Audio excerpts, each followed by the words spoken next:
I feel like I should look a little bit more presentable after being gone for 3 weeks from YouTube. But what is up, guys? It's been so long since I have vlogged or talked to any of you guys. I think it's been like 3 or 3.5 weeks since I last vlogged. A lot has happened. A lot of you guys probably know if you follow me on Instagram, which is just at Abby Asselin, or if you listen to my podcast, the Gen Z Girl podcast, or if you saw my YouTube community post earlier this week, you would know what's my last few weeks situation has been. And this has been like the most heartbreaking 3 weeks for me, not being able to do what I do love most, which is do YouTube. Sorry for the loud noises. I just got home back in Florida. If you guys did not know, I did actually contract the coronavirus, which was crazy, especially during this weird continuing first wave time after we all kind of thought it was going away. So I'm just going to give you guys my story. Originally I kind of was it feels really weird sharing this kind of stuff online just because it's health, but at the same time this is a pandemic, and I feel like my experience has opened up the eyes of a lot of people. And then there's a lot of people who know that I was sick and I actually suffered during it and are still ignorant about it. I'm gonna try and make this quick because I don't have much camera battery left, and I lost my other camera battery. I have no idea where it is. So I'm just gonna share my story with you guys, the symptoms I had, all that kind of stuff. It's kind of just trying to bring awareness to this because I didn't think I would get it. First of all, though, I do want to say thank you so much to everyone who has reached out to me and just, sent their thoughts and prayers and just sweet messages to me, hoping I get better soon. And those of you who have messaged me saying you missed my videos and everything, it means the world to me. Not being able to talk to you guys in my comments and not being able to upload for you guys was really, really hard for me, and it put me in a really, really bad place mentally, and it made me kind of realize I was way too reliant on YouTube for making me feel good. Feel like I tied too much of my worth to doing YouTube, and that was kind of a wake-up call for me while I was really sick. I obviously wasn't just gonna film. I know a lot of people at first were oh, you could use this as a content opportunity to do a real quarantine day in your life with you actually having it. And I was oh, that's a great idea at first. Then I started feeling like crap and I couldn't film, and I didn't want to because I was at my boyfriend's house during all of it, and it's just weird because YouTube is already a foreign concept to other people outside of me and my friends and everything. So recording me being sick is just a very weird concept. I'm not going to be doing that in someone else's house. It's the longest I've gone without recording or vlogging or uploading anything ever, and it sucked. It really made me miserable mentally and emotionally, because I just felt I wasn't able to do anything already because I was stuck in a bedroom for 2 weeks, and then also not being able to do my creative outlet was terrible for me, really, really bad. You guys know I have been in Texas. I was planning on going home to Florida on June 20th, and that ended up not being able to happen. I was exposed to the virus on June 10th, and I started feeling symptoms the night of June 13th. So June 13th was a Saturday. Today's my 21st day from symptom onset, so 3 weeks. And my symptoms lasted about 9 days, I think. 9 or 10 days. I said 11 on the safe side because I felt tired on my 11th day, but that was the only symptom I felt. And my symptoms ended around day 10 or 11. However, I need to share that a lot of you guys know, and I will say this all day long, out of majority, 98% of the people I follow on social media, and literally out of all of my friends, I was being the most careful with everything going on. I had bars were open in Texas, restaurants were open in Texas. I hadn't been to either. I hadn't been anywhere. I had only been in my boyfriend's house with him. He went to one of his friend's house, and it was down the road, literally in the neighborhood, so literally could walk there. And we were just going over to see some of his friends from high school that he hadn't seen, and we just went over there for 2 hours on a Wednesday night. It was a work night for him, so we literally didn't want to stay long. We were just there for 2 hours. Saturday night comes, which is 3 days after, and I start to feel kind of weird. I went on my run that I always, a lot of you guys know I was running every day of June, or trying to challenge myself. And I wasn't able to run more than one lap, and I kind of figured it was because I had just been out in the sun all day and I was really dehydrated, and it was really hard for me to run more than half a mile. And so I just stopped after my half mile because it felt a little bit difficult to breathe, and I was just I don't want to push myself. I've been in the sun all day, maybe I'm just dehydrated. That night when I was trying to go to bed, I had a little bit of a dry cough, and I felt heaviness in my chest, and I knew right then that something was up. So Sunday, I did not leave my boyfriend's room really. At that point, kind of started to assume that I had COVID, and didn't really know where I had gotten it at that point, even though the only place I had been was that house. So then once I thought about it, I was like, you know what, I must have just gotten it from that friend's house. As really inconvenient and crazy that is, that's what happened. I couldn't get tested on Sunday because everything was closed, at least at that time. I think there might be testing centers open on Sunday now. And this was basically in Houston, right outside of Houston, and which is obviously a hot spot now. But at the time, everything was open. You know, everyone thought that this virus was going away, and at the time, we thought we were doing good by just going to someone's house, like going to a friend's house basically. We thought that that was harmless because, you know, other people are going out to bars, other people are going to restaurants, other people are like needlessly going shopping. But whenever they open it, it gives you this green light in your head that things are getting better. So it's okay to go do those things. And while it is okay to go do those things, it doesn't make you invincible. After the fact, in hindsight, I was just like, wow, I really didn't think that going to someone else's house would be somewhere where I would get it when I've been so safe not going anywhere else. And we all thought things were dying down at this time. Like that week, I feel like everyone on social media had really started going out, and I wasn't really ready for that, and I was seeing that everywhere. So it kind of felt like everyone on that week was on the same page. So then Monday I go get tested. Did not feel good Monday at all. I went at 8 in the morning as soon as I could go because I was trying to be as proactive as possible because I wanted to know as soon as possible. Just on a random family clinic, and went and got tested with the freaking swab in your nose, and it honestly wasn't as bad as I thought it would be. Everyone makes it seem really scary, and for some people I think it's really uncomfortable and terrible, but the lady did it very gently and quickly, so it wasn't bad for me. 2 days later on Wednesday, so a week from when I was exposed, I found out I was positive. And I got a call from the Florida Health Department, since my insurance is in Florida and everything. They were the ones who called me as opposed to someone in Texas calling me, and told me I tested positive, to isolate for 14 days. They basically were asking what all my symptoms were and all that kind of stuff. That's kind of how I got it, what happened, whatever. Which goes to show that none of us are invincible. We all think that just because we're young, it won't really happen to us. And if it does happen to us, we're not going to experience symptoms because we're healthy, active, whatever, don't have any pre-existing conditions at this age. But what people don't realize, everyone is so ignorant about the stupid pandemic just because you don't think until it actually happens to you and you experience symptoms, or until someone in your family is severely affected by it or passes from it.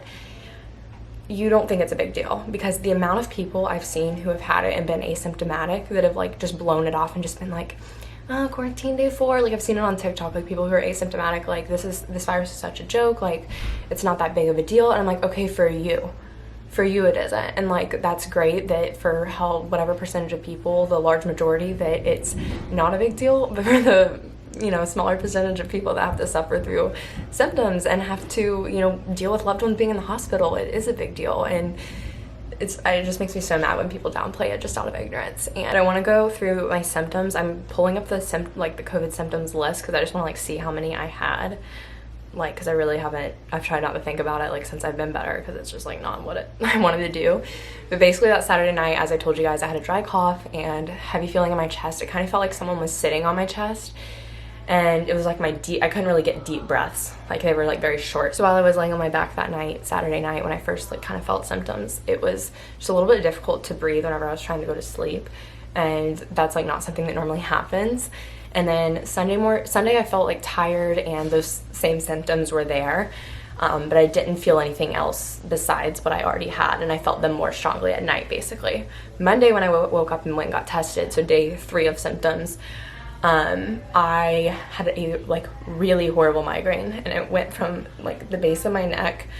And normally migraines are just in one clustered area, but it was literally the feeling of a migraine from the base of my neck, all of my head, and then extremely strong behind my eyes. And my eyes were so sensitive to light. I hated having any overhead lighting, any sunlight, and I love natural light. People who know me know that about me. I couldn't deal with it. It was so painful. And I was starting to get Monday, whenever I was laying in bed, I was starting to get more chills and everything, kind of just getting really cold, but then my feet would be sweaty, and I would get hot, I get cold, then I get hot. but I never ran a fever because I checked my temperature like from Sunday and then like on, I would check it like every day, and I never ran a fever, which is very weird because like 96% of cases like have a fever, and I just didn't. Day 4, day 5 of symptoms, I got the worst muscle and body aches I've ever had in my life. They were so excruciatingly painful. I couldn't sleep because they were so bad, and then I started taking Tylenol extra strength, and I started taking that around the clock, and it helped a lot with the body aches. But it basically felt like whenever you're stretching and you stretch too far and you feel that pulling feeling, imagine that in every single joint and muscle from like your hips down, and it being constant and not like going away. That's what it felt like, and I was like crying myself to sleep, and then I was crying so hard that and I couldn't breathe very well, so then I was like, you know, wheezing basically, and I'm like, Griffin's like, you need to go to the hospital, and I'm like, I don't want to go to the hospital, it's really scary. And it was kind of like this, I was thinking, as soon as I found out I was positive, like my mind instantly went to worst case scenario, and that's like one piece of advice that I keep giving the people who ask me how I dealt with it. At first, my initial thought was like, I have worst case scenario, like I'm gonna end up in the hospital, this could be deadly for me, like this is terrible, like blah, blah, blah. But like you can't think worst case scenario until that becomes reality, because it's really damaging to your like mental and emotional state during it if you're constantly worried about it. But basically, my boyfriend's mom and his whole family, they were so kind to, you know, keep me there while I was sick. My boyfriend also got sick because he was obviously with me when we got exposed, but he was asymptomatic the entire time. So my worst symptom was by far the muscle and body aches. I've never felt like anything like that in my life, and it was the most painful thing I have ever experienced because it was so hard wanting to sleep and relax, but being so uncomfortable while doing so to where I couldn't sleep. And then around day 6, I lost my taste and smell. And that only lasted like 3 days, and it was really weird. I did not like that at all. Like not being able to taste the food I was eating was very strange. And I never lost my appetite during it, but it was still very weird. And then toward my very last symptoms, once the body aches kind of gradually went away and were like completely gone on day 9, I think.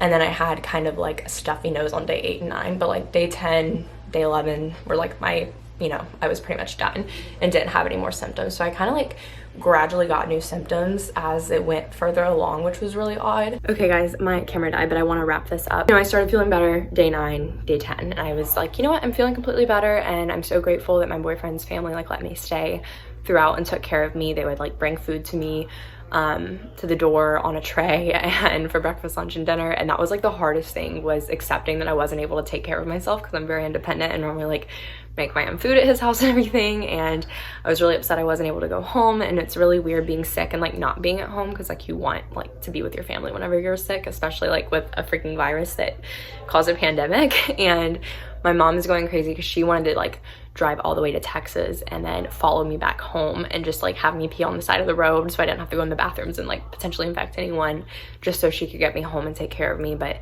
you know, his family is literally amazing and they love me like their own, and I'm so forever grateful for that. And didn't want me to like have to leave, and I was able to quarantine with my boyfriend, which made things a lot better. And it was nice he was asymptomatic. It kind of made me feel better, like okay, like this, at least he's not dealing with all this pain, and he had to work through his internship too through it, and since he was asymptomatic that was fine. But I was so grateful that it happened when it did, even though I was really bummed I wasn't able to come home when I originally wanted.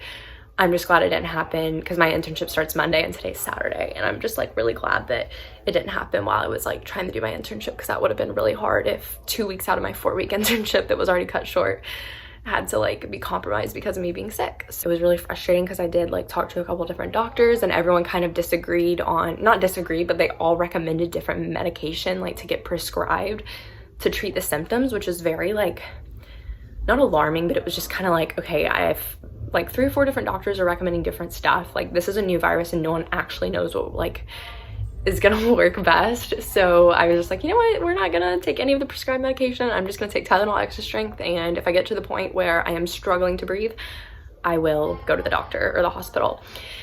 So there was one night that my muscle aches were so like, it literally hurts to think about it. They were so bad, and my boyfriend was just like I need to take you to the hospital, like this, like there's no way that this is like normal, like, and this can't. And I didn't realize that muscle aches were even part of the symptoms until I like looked it up, and I was like, oh crap, so this is like part of what's going on.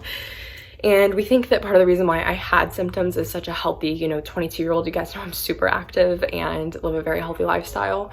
very balanced lifestyle is because I had mono in October for the first time.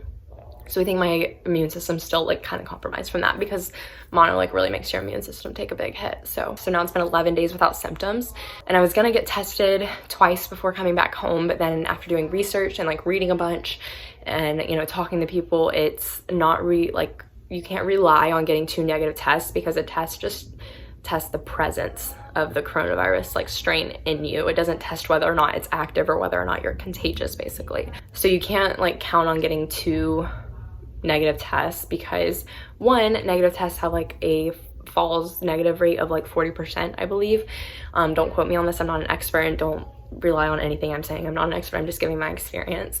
And also because, like I said, it tests the presence of the virus and not whether or not it's still alive in you and active and, you know, contagious. And after doing reading, it said that a lot of businesses, instead of using the 2 negative test model for them for their employees to come back to work, they were using 10 days of isolation plus 3 days of no symptoms and no fever. So that's kind of what I went off of, because that's what the CDC said, and I'm going off of the CDC because they're like the overarching like information source, I guess, during this. So you know, now it's day 21, so I had, you know, up till today I had 20 days, I guess, of isolation, and I haven't had fever or a symptom for 10 or 11 days now. So I'm really thankful to be in good health again and feeling better, and I'm really glad to be home. I was really careful coming home, obviously, like wear my mask everywhere, hand sanitizer, literally constantly, washing my hands constantly, minimal stops, that kind of thing. And I'm not here to like tell you what to do with your life and who you can and can't hang out with, what you can and can't do,